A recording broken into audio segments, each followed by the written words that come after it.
Salut les sportifs, salut les sportives, bienvenue dans cette nouvelle édition de Moselle Sport. Le FC Metz joue son match face au Havre ce soir et le Graouli Mag est exceptionnellement remplacé par cette émission. Vous le retrouverez demain mardi sans faute, mais le sport mosellan n'attend pas. On passe tout de suite au sommaire.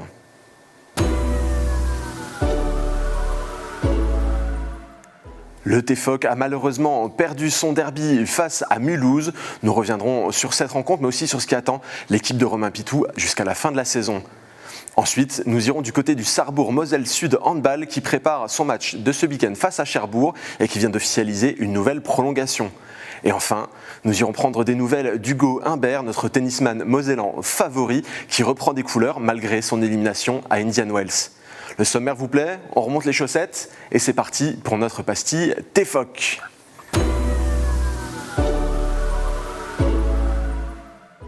Alors il me rejoint en plateau, il a tout fait ce week-end pour donner la victoire au TFOC, pour pousser derrière l'équipe, mais ça n'a pas suffi.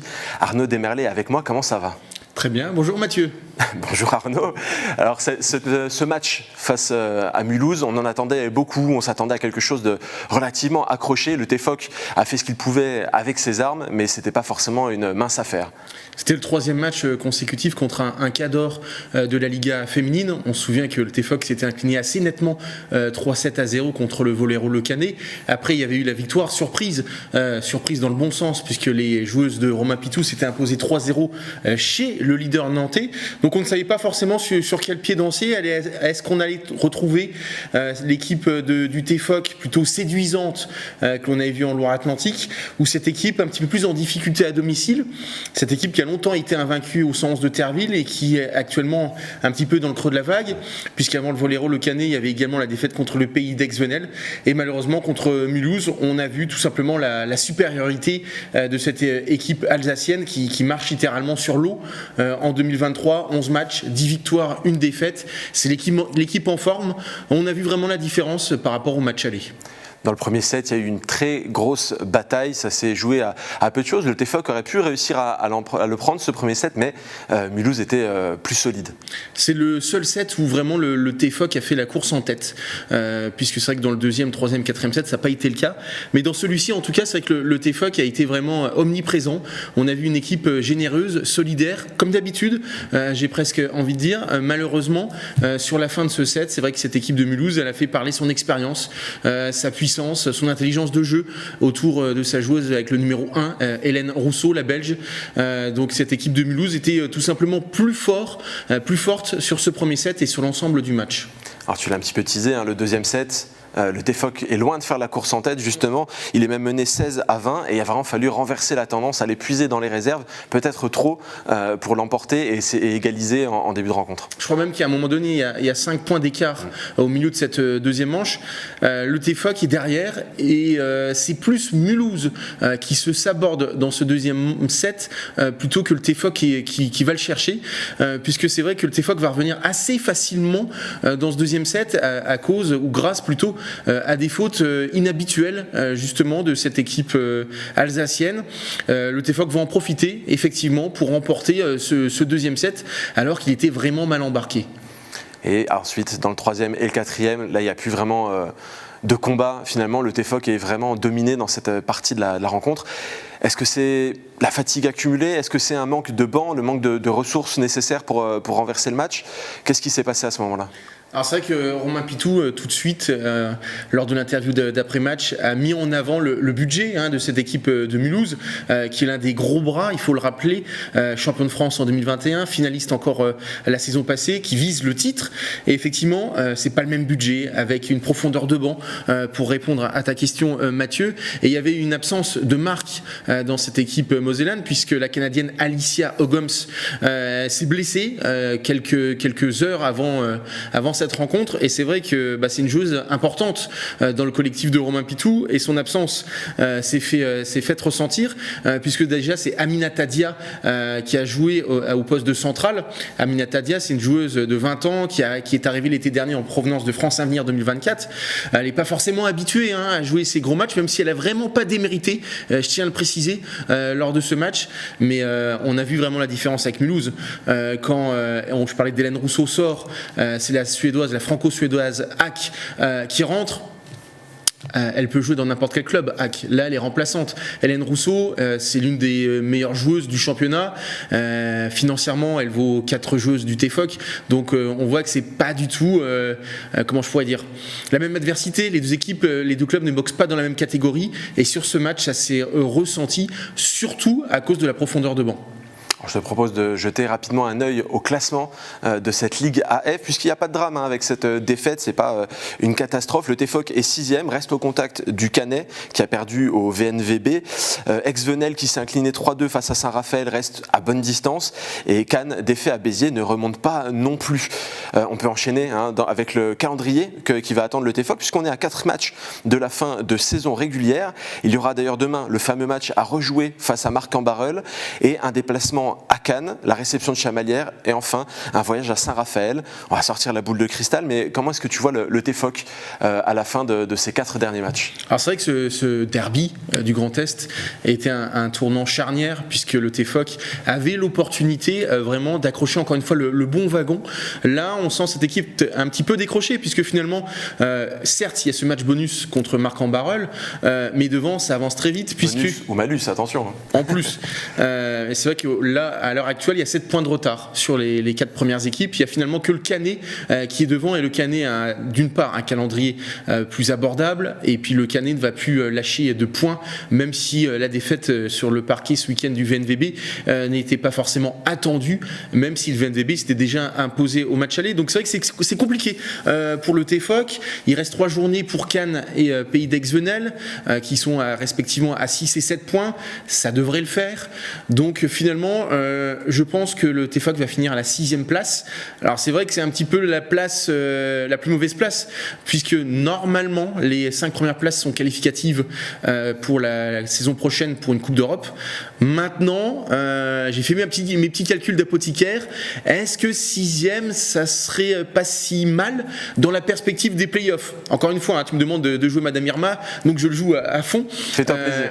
Il y a Nantes qui est en tête, mais cette équipe nantaise, elle est déjà moins bien. Elle a encore lâché 1-7 contre Chamalières, et puis elle a une fin de championnat juste dantesque. Là, sur les 2 prochains matchs, elle va au Canet, ensuite elle va à Paris-Saint-Cloud, donc le 3e, et elle termine par la réception de Béziers. Donc je pense que Nantes ne sera pas premier. Je pense même que cette équipe de Nantes, elle peut terminer 2 ou 3e peut-être. Donc dans le cas des playoffs, si le TFOC termine 6e, il jouerait en tout cas le 3e. Ça sera certainement ou Paris-Saint-Cloud, ou Nantes, ou Béziers, puisque je pense que Mulhouse va terminer premier de la saison régulière.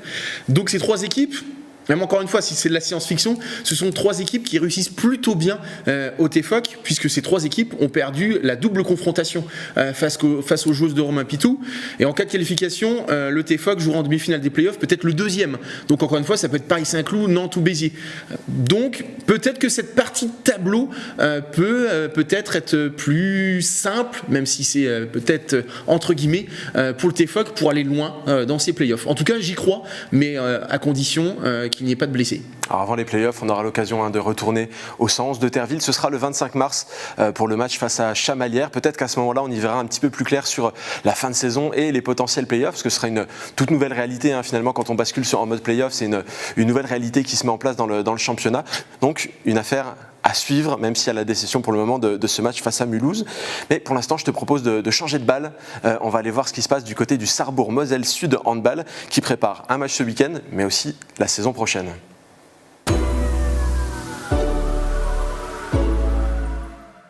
Alors chose promise, chose due, je l'avais évoqué la semaine dernière avec la prolongation de Félix Verdel, on l'avait évoqué très rapidement. Là on va faire un focus un petit peu plus important sur ce qu'il se passe auprès du Sarrebourg-Moselle Sud Handball, puisque les choses continuent de bouger, ça prépare la prochaine saison. Comment est-ce que ça se passe de ce côté-là, Arnaud ? Pour la saison prochaine ? Bien sûr. Alors pour la saison prochaine, il y a déjà 2 confirmations, c'est-à-dire que Félix Verdel donc, va prolonger de 2 saisons supplémentaires sur l'aile gauche de cette équipe sarrebourgeoise. Il y a également Louis Despréaux, et ça c'est aussi une très bonne nouvelle. Il faut se souvenir que Louis Despréaux est prêté cette saison par Saison Rennes, club de Star League, donc c'est une bonne surprise. C'est sûr qu'on aurait aimé que Marco Mangon, qui est le meilleur joueur de cette équipe, prolonge lui aussi l'aventure en Moselle. Il a crevé l'écran, c'était difficile de le conserver et d'avoir les armes pour le garder. Exactement, donc c'est vrai que Marco Mangon, lui, ne va pas rester, mais en tout cas, Louis Despréaux, c'est vraiment une bonne pioche quand il est sur le terrain, parce qu'il a dû faire face à pas mal de petits pépins physiques cette saison, mais je me rappelle de lui lors d'un des matchs allés, puisqu'il avait claqué 12 buts. Il a un bras, il est encore perfectible dans son jeu, donc je pense qu'une deuxième saison en Pro League à Sarrebourg, je pense que ça va lui faire le plus grand bien. Alors ça vient répondre au départ qui m'était annoncé il y a plusieurs semaines, voire même plusieurs mois déjà. Aurélien Padolus, Marco Mangon, Adrien Schaff, Geoffroy Carabas, ça fait beaucoup de monde sur le départ. Est-ce que ça suffit ces 2 prolongations? Qu'est-ce qu'il faut encore faire maintenant pour aller plus loin et s'assurer une bonne saison 2023-2024? Alors Adrien Schaff, c'est encore pas tout à fait officiel, mais c'est vrai que c'est plus ou moins dans les cartons. C'est vrai que cette équipe ce club arrive à un tournant certainement de son histoire.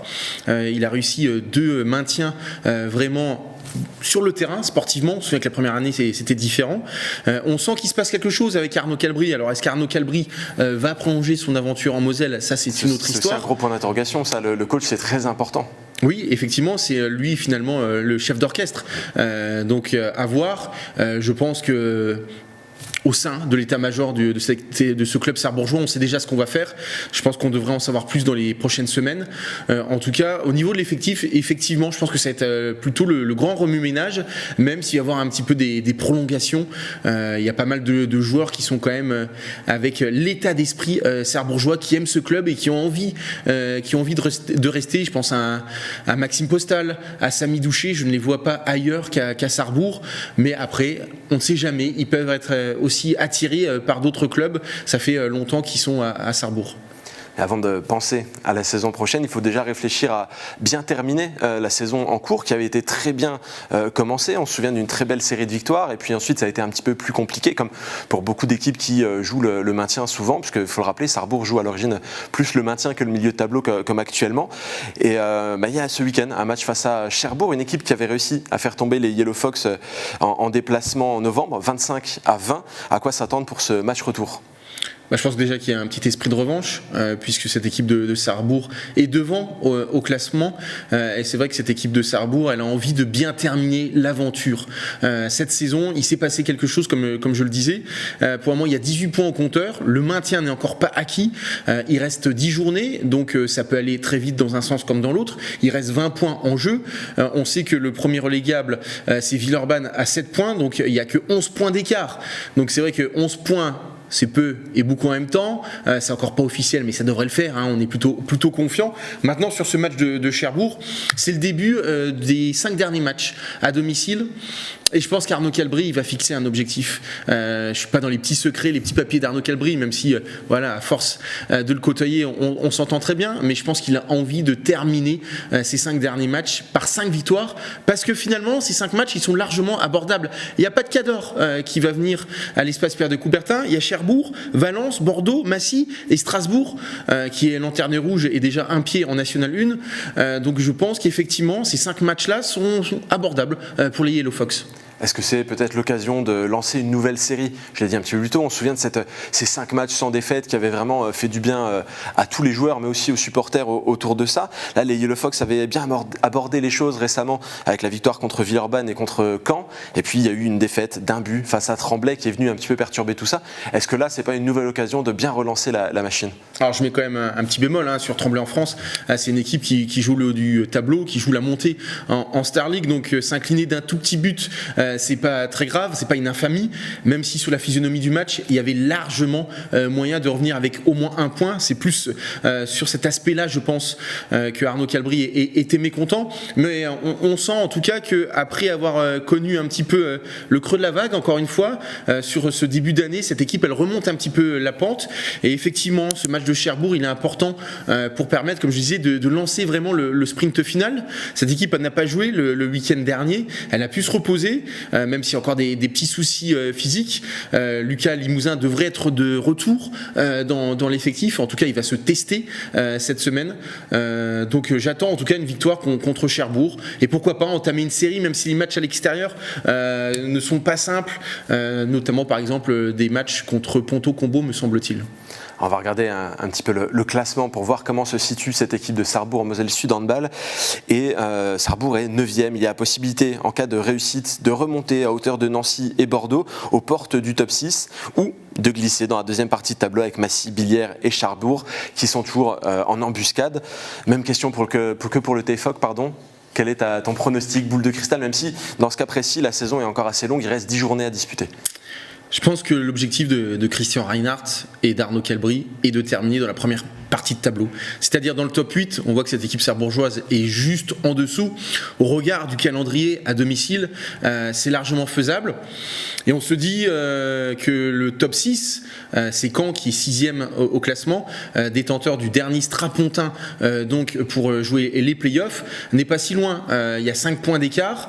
Ça va être dur, mais j'ai regardé le calendrier de Caen et le calendrier des Vikings, il est très ardu. Je pense que c'est même très compliqué pour cette équipe, peut-être même d'atteindre les 30 points. Donc, si je fais les calculs, 18 plus 10, si les Yellow Fox gagnent les 5 matchs à domicile, ça fait 28. Donc après, il faudrait réaliser 1 ou 2 exploits à l'extérieur pour peut-être aller décrocher cette 6e place. Il y a Besançon qui est mal en point, il y a le derby à Nancy, où il y a Billières. C'est compliqué, je pense qu'il ne faut pas mettre la charrue devant les bœufs. C'est peut-être aussi ce qui explique que les Yellow Fox ont eu vraiment des difficultés à un moment donné. Donc encore une fois, première partie de tableau et après, pourquoi pas, mais ça passe obligatoirement par un sans faute à domicile. Alors, justement, donc je dirais première partie de tableau pour répondre enfin à ta question. Je prends cette réponse. Alors justement, pour bien démarrer la machine, il faudra déjà jouer Cherbourg et ça se passe ce week-end. Ce sera sur Moselle TV, bien sûr, à partir de 20h25 samedi. Et Arnaud, je crois que tu vas retrouver ton binôme porte-bonheur. Oui, c'est vrai que je change beaucoup du côté du TFOC, même si je remercie beaucoup Cassie Messin et j'attends le retour de Anneux, mais c'est vrai que je serai une nouvelle fois avec Jean-Yves Schaff, le vice-président du club sarrebourgeois. Je te propose de gentiment glisser en attendant ce match face à Sarrebourg. On va aller voir du côté d'un espoir du tennis mosellan, encore et toujours. On espère le retrouver aux Jeux Olympiques de 2024. On va sortir les raquettes avec Hugo Humbert.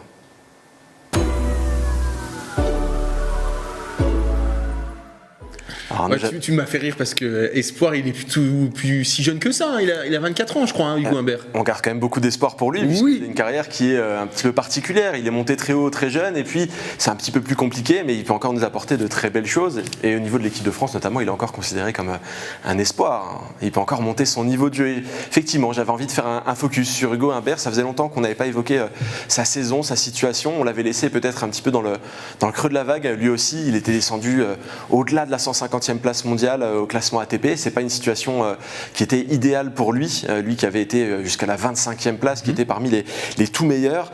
Et là, il commence à reprendre des couleurs. Il s'est fait éliminer à Indian Wells, c'est une chose, mais pas sans se battre et sans proposer des matchs de qualité, notamment jusque dans ce dernier match face à Andrei Rublev. Oui, le Russe, 7e joueur mondial, là aussi s'incliner face à ce joueur, c'est presque logique, même si on pouvait espérer peut-être un exploit du Messin, mais le Messin, il sortait quand même, on va en reparler je crois, du Challenger de Pau, il a enchaîné tout de suite avec la tournée américaine, avec 2 matchs qui étaient abordables pour lui, il les a remportés, c'est ça qui est le plus important. Il a commencé par l'Espagnol Bernabé Zapata Miralles, c'est un Espagnol, comme son nom l'indique, qui est un spécialiste pur jus vraiment de la terre battue, qui est pour le moment 42e joueur mondial, c'est son meilleur classement, mais c'est parce qu'il sort vraiment de la tournée, lui, sud-américaine. Il a fait demi-finale à Buenos Aires, à Rio de Janeiro, et le changement entre la terre battue et le dur, pour lui, ça a été très compliqué. Et après, il y avait un bon coup à jouer face au Canadien Denis Shapovalov, qui est lui aussi l'un des bons jeunes, des bons joueurs vraiment de cette nouvelle génération, mais il est un petit peu moins bien en 2023, 6 matchs, 6 défaites, il a fait 16e de finale à l'Open d'Australie, quart de finale à Adélaïde, mais hormis ça, il est un petit peu moins bien, et c'est vrai qu'Hugo Humbert a saisi sa chance face à cet adversaire, avant de s'incliner donc face à Andrei Rublev. Finalement, c'est presque logique son parcours à Indiana Wells. Au début du mois, Hugo Humbert, on l'avait aussi vu en finale à Pau. Il avait perdu dans un match un petit peu épique, puisque c'est un record avec 4 heures de jeu quasiment. C'est assez énorme pour un tournoi de ce niveau-là. C'était face à Luca Van Hache. C'est aussi une solidité qu'il a retrouvée à aller chercher une finale, éliminer de bons joueurs à Indian Wells. Ça fait partie de la progression qui doit être la sienne aujourd'hui. Là, je vais te contredire, mon cher Mathieu, puisque cette finale au Challenger de Pau, pour moi, il doit le gagner. Justement, il a 24 ans. Luca Van Hache, il n'a pas 20 ans. Il a remporté le Roland Garros Junior en 2021. Hugo Humbert, il devait s'imposer lors de cette finale. Il a gâché de trop nombreuses occasions. Il a un double break dans le troisième set. Il a 2 balles de match dans le tie-break de ce troisième set. Donc pour moi, il doit s'imposer clairement face à un adversaire plus jeune qui n'a pas l'habitude de jouer le dimanche. Là, il ne faut pas avoir le bras qui tremble.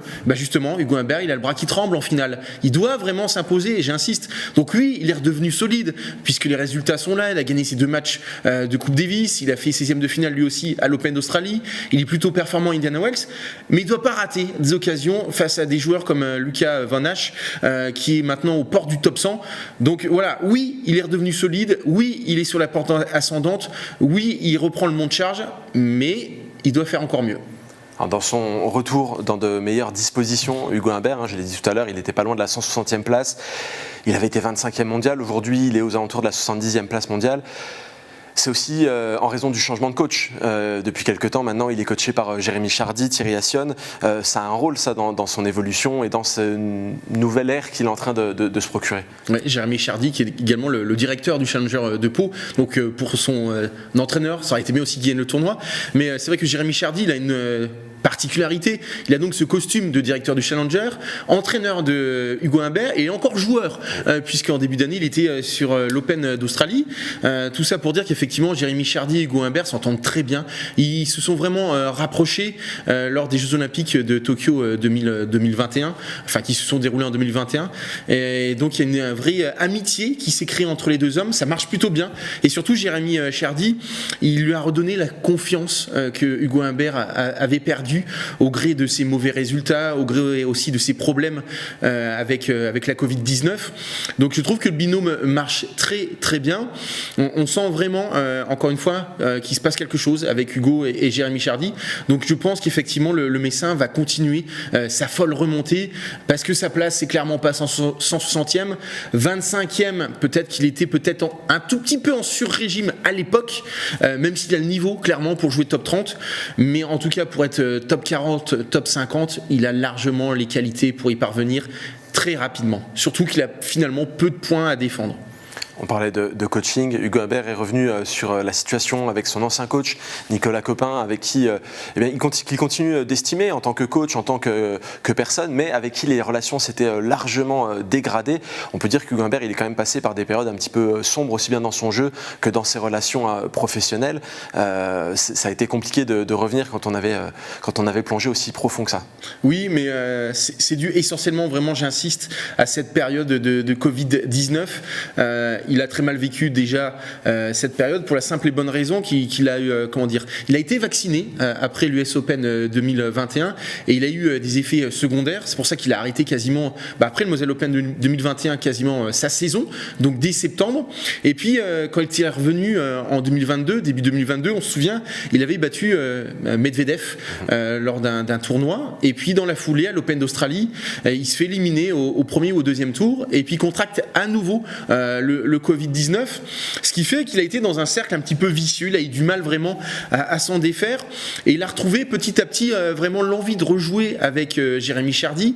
Il a gagné le Challenger de Rennes, c'était en septembre dernier, juste avant le Moselle Open, et depuis cette période on sent en tout cas qu'il est de retour sur le devant de la scène et même si le classement n'est encore pas forcément vraiment au niveau qu'il espère, je suis plutôt à briller.